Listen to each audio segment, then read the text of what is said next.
વ્યુઅર્સને પણ એ વસ્તુનું નોલેજ લેવાનું ગમશે કે આજે કેન્સર સૌથી વધારે જો સાંભળવામાં આવતી કોઈ બીમારી હોય તો કેન્સર છે, અને એમાં પણ સ્પેશિયલી વ્યક્તિને કોઈ પણ પ્રકારનું વ્યસન નથી હોતું, એમ છતાં પણ એ કેન્સરનો શિકાર બને છે. તો આની પાછળ તમારું શું માનવું છે?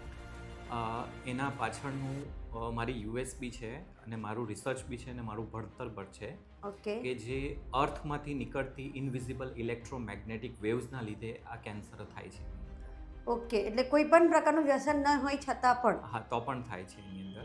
અચ્છા. અને ખાસ કરીને બેડ ઉપરથી માણસ 7 થી 8 કલાક એક જ જગ્યાએ સૂઈ જાય છે. ઓકે તો એ જગ્યા પરથી એ લાઈન અર્થમાંથી નીકળતી જે ઇલેક્ટ્રોમેગ્નેટિક્સ લાઈન છે એ ત્યાંથી ક્રોસ થતી હોય અને માણસ જો 7 થી 8 કલાક ડેલી સૂઈ જાય છે તો એને લાંબા સમય પછી વગર વ્યસને પણ કેન્સર થવાની શક્યતા વધી જાય છે.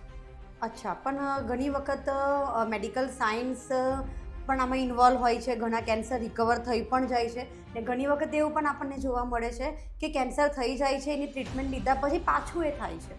એનું કારણ છે કે કોઝ ઉપર કામ નથી થતું. હવે ઓકે. કેન્સર તો થઈ ગયું, બરાબર, ઓકે તો તમે ઓપરેશન કરાવી લીધું, પણ ઓકે. કેન્સર થઈ ગયાનું કારણ એકચ્યુઅલી મેડિકલ સાયન્સને પણ ખબર નથી. ઓહ તો ઓપરેશન થઈને પાછું ત્યાં જ સૂઈ જાય છે જેનાથી કેન્સર થયું છે, એ જગ્યા પરથી ખસતો નથી માણસ, એટલા માટે ફરીવાર થાય છે કેન્સર. અચ્છા, એટલે કે તમારા એક્સપિરિયન્સ પ્રમાણે જમીનમાંથી જે નેગેટિવ એનર્જી ઉત્પન્ન થાય છે એ પણ એક રીઝન હોઈ શકે છે કેન્સર માટે.